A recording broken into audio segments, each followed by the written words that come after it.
시청자 여러분 안녕하십니까? 한 주간의 주요 뉴스를 정리해드리는 KBN 주간 브리핑입니다. 신종 코로나19 환자가 미국 내에서도 1,000명을 넘어섰습니다. 감염자가 발생한 주도 40개 주와 워싱턴 DC로 확대됐습니다. 보건당국의 대처도 수위가 높아지고 있는 가운데 뉴욕 한인 비상대책위원회가 코로나19으로 어려움에 처해 있는 한인들을 돕기 위한 대책 마련에 나섰습니다. 우선 피해 한인들을 위한 핫라인을 구성하고 의료 상담과 취약계층 지원을 위한 펀드 조성도 추진할 계획입니다. 보도에 김찬래 기자입니다. 코로나19 한인 공동비상대책위원회가 피해 한인들을 돕기 위해 핫라인 개설을 추진합니다. 비상대책위원회는 오늘 뉴욕 한인회관에서 열린 기자회견을 통해 이 같은 내용을 밝히고 한인사회 협조를 당부했습니다. 비상대책위원회가 추진하는 핫라인은 코로나19 관련 의료상담은 물론 인종차별 및 혐오 범죄 신고 및 대응, 그리고 소상인 지원 등 포괄적인 역할을 하게 됩니다. 저희 동포 사회에서 가장 좀 위험에 처해 계시고 또 자금적으로 어려움에 처해 계신 분들을 돕는 쪽으로 저희가 의견을 모았고요. 비상대책위원회는 핫라인 운영을 위한 펀드 조성을 추진할 계획입니다. 조성된 기금은 의사협회를 중심으로 한 의료자원봉사단 운영을 통해 전화상담과 취약계층의 코로나19 감염 테스트 지원 등에 사용하게 됩니다. 이용객들의 발길이 끊기면서 어려움에 처한 소상인 지원책도 담고 있습니다. 뉴욕총 영사관은 코로나19 관련 정보와 동향들을 수시로 한인사회에 공유하고 한국에서 입국할 경우 한인 동포들의 어려움이 없도록 영사관 직원을 직접 공항에 파견해 입국 동향을 파악하고 있다고 밝혔습니다. KBN 뉴스 김찬대입니다. 트럼프 행정부가 이탈리아와 한국으로부터의 입국을 차단하는 방안을 논의한 것으로 알려졌습니다. 하지만 입국 규제는 하지 않기로 결정했습니다. 바이러스가 이미 너무 빨리 확산되고 있는 만큼 입국 금지에 실효성이 없다고 판단했다는 분석입니다. 인터넷 매체 악시오스는 10일 트럼프 행정부가 코로나19가 퍼진 이탈리아와 한국으로부터의 입국을 차단하는 방안을 논의했지만 규제하지 않기로 결정했다고 보도했습니다. 보도에 따르면 국무부와 국방부 등 다수의 연방기관이 한국, 이탈리아로부터의 입국을 금지하는 방안에 우려를 표명했습니다. 한국의 경우는 미군이 대규모로 주둔하고 있고 이탈리아는 유럽 내에서 중심 위치에 있어 입국 규제의 실효가 별로 없다는 것이 반대 이유였습니다. 이번 논의에 참여한 공중보건 담당 관리들도 입국 금지를 선호하지 않는 경향을 보인 것으로 알려졌습니다. 중국발 입국 금지 조치는 코로나19 사태 초기에서 미국에서 큰 성과를 거뒀지만 한국과 이탈리아의 경우에는 똑같은 효과를 보기 어렵다는 분석입니다. 트럼프 행정부 고위 관리들은 바이러스가 너무 빨리 확산해 한국, 이탈리아 등에 대한 추가 입국 금지로도 억제하기 어렵다는 최종 판단을 내린 것으로 보입니다. 이와 관련해 악시오스는 세계화된 사회에서 바이러스 유행을 억제하기는 극도로 어렵다면서 입국 규제와 같은 전략이 큰 도움이 될 것 같지 않다면 외교나 경제, 물류에 대한 영향을 정당화하기 훨씬 더 어려울 것이라고 분석했습니다. 한편 펜스 부통령은 이날 백악관에서 코로나19 태스크포스 회의를 마친 뒤 언론 브리핑을 열고 추가 여행 경보를 권고할 가능성에 대해 매우 철저히 토론했다며 적절한 때 적절한 방식으로 이들 권고안을 제시하려고 한다고 밝혔습니다. 보건 고위 당국자들은 노약자들의 경우 코로나19에 감염되면 위험이 크다고 경고했습니다. 장거리나 단체 여행을 재고하라고 권고하고 특히 크루즈 여행처럼 많은 사람들이 폐쇄된 곳에 모이는 여행은 피해야 한다고 강조했습니다. 많은 전문가들이 앞으로 몇 주 동안 코로나19이 매우 빠르게 확산될 수 있다고 우려하고 있습니다. 앤서니 파우치 미 국립 알레르기 감염병 연구소장은 8일 NBC 방송 미트 더 프레스에 출연해 코로나19 확산이 점점 심각해지고 있다고 경고했습니다. 파우치 소장은 노약자들은 여행이나 무리지어 다니기 전에 2번 생각해야 한다고 권고했습니다. 그는 취약계층을 보호하는 것이 자신들의 책무라며 노약자들이 코로나19에 감염되면 위험이 크기 때문에 단체 여행이나 장거리 여행을 하지 말고 무엇보다 크루즈 여행을 하지 말라고 강조했습니다. 주택도시개발부를 이끄는 신경외과 전문의 벤 카스는 한 ABC 방송에 출연해 건강한 사람은 일상생활을 해야겠지만 건강하지 않다면 인파가 몰리는 곳에 가는 것에 매우 신중해야 한다고 조언했습니다. 스캇 고틀립 전 미 식품의약국 국장 역시 CBS의 한 프로그램에 출연해 몇 주가 지나면 국가의 양상이 바뀔 것이라며 일부 주나 도시를 봉쇄하거나 의료 시스템이 붕괴되고 사망자가 빠르게 늘 것이라고 전망했습니다. 그는 전염병 확산을 억제할 강력한 조치를 취할 기회가 많지 않다며 한국과 이탈리아에서 매우 빠르게 확산됐던 것처럼 미국도 2달여 동안 어려움을 겪을 수 있다고 전망했습니다. 한편 뉴욕과 뉴저지를 포함한 17개 주 정부는 코로나19 사태가 진정될 때까지 새로운 공적 부조 규정을 연기해달라고 공식 요청했습니다. 새로운 규정으로 이민자들이 공적 부조 혜택을 꺼리고 있는데요. 코로나19과 관련해 적절한 의료 혜택을 받지 못할 우려가 크다는 이유입니다. 시애틀타임즈는 17개 주 검찰이 6일 국토안보부와 이민서비스국에 서한을 보내고 공적부조 수혜자 영주권 발급 제한 규정이 이민자들의 메디케이드 등 정부 의료 혜택 이용과 신청을 저해하면서 코로나19 확산 예방을 방해한다고 주장했다고 보도했습니다.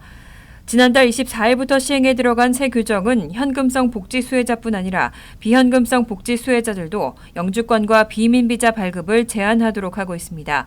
비현금성 공적부조는 푸드스탬프와 메디케이드, 주택보조 등이 포함됩니다. 이에 따라 이민자들이 공적부조 수혜를 꺼리면서 의료 혜택을 받지 못하고 코로나19 테스트도 꺼릴 것이라는 지적입니다. 워싱턴주가 주도한 이번 서한에는 뉴욕과 뉴저지를 포함해 캘리포니아와 커네티컷, 델라웨어와 워싱턴 DC, 하와이와 아이오와, 매사추세츠, 미시건, 미네소타와 뉴멕시코, 네바다, 오리건, 펜실베니아, 버몬트, 버지니아 등이 서명했습니다. 코로나19이 확산되면서 각종 위생용품들에 대한 수요가 급증했습니다. 마스크와 손 세정제 등은 구입하기도 쉽지 않은데요. 뉴저지 네일협회가 코로나19 확산을 막기 위해 손 세정제를 직접 제작하고 한인사회에 전달했습니다. 김찬래 기자가 보도합니다. 뉴저지 네일협회가 코로나19 예방을 위해 손세정제를 무료로 전달했습니다. 코로나19 예방을 위해 손세정제는 무엇보다 중요하지만 현재 구입이 쉽지 않은 상황입니다. 오늘 전달한 세정제는 뉴저지 네일협회 회원들이 직접 제작한 것으로 총 240개를 만들어 뉴저지 한인 상록회 80개, 펠팍 시니어센터 80개, 그리고 뉴저지 한인회에 50개를 전달했습니다. 손종만 뉴저지 네일협회 회장은 세정제 제작을 위한 약품과 휴대용 용기가 확보되는 대로 더 많은 양을 배포할 계획이라고 밝혔습니다. 이 제품은 저희가 이번 주에 240개가 나왔습니다. 숫자가 많이 나오지 않는 이유가 알코올 수급이 되지 않습니다. 병 수급도 안 되고 있고요. 그래서 저희가 최대한으로 알코올과 병을 수급해가지고서 나오는 대로 즉시 저희들이 한인사회에 배포하도록 하겠습니다. 뉴저지 한인회는 한인 동포들을 위해 마스크와 세정제, 비상식량, 체온계 등 기금이 모이는 대로 비축물자를 구입해 배포할 계획이라고 밝혔습니다. KBN 뉴스 김찬래입니다. 포틀리 한인회가 위축되고 있는 지역 상권 활성화를 위해 마크 소콜리치 시장을 초청해 간담회를 개최했습니다. 소콜리치 시장은 포틀리 정부는 안전한 타운을 위해 위생에 각별히 신경 쓰고 있다며 한인 식당 등 지역 상권을 적극 이용해달라고 당부했습니다. 포틀리 한인회가 코로나19로 인해 어려워진 한인 상권 보호를 위해 발벗고 나섰습니다. 포틀리 한인회는 오늘 오전 마크 소콜리치 시장과 가진 대책회의에서 잘못된 정보로 인한 지역 상권이 피해를 입고 있다며 지역 주민들의 협조를 당부했습니다.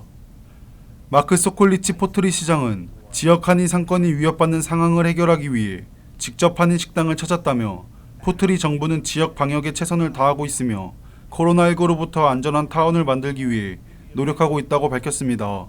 All the buildings that are in control of Fort Lee, everything from the parking deck to Borough Hall, from the library to the recreation center, from the community center to the youth center, all buildings controlled by Fort Lee have been already sterilized and disinfected, and they're disinfected on a daily basis.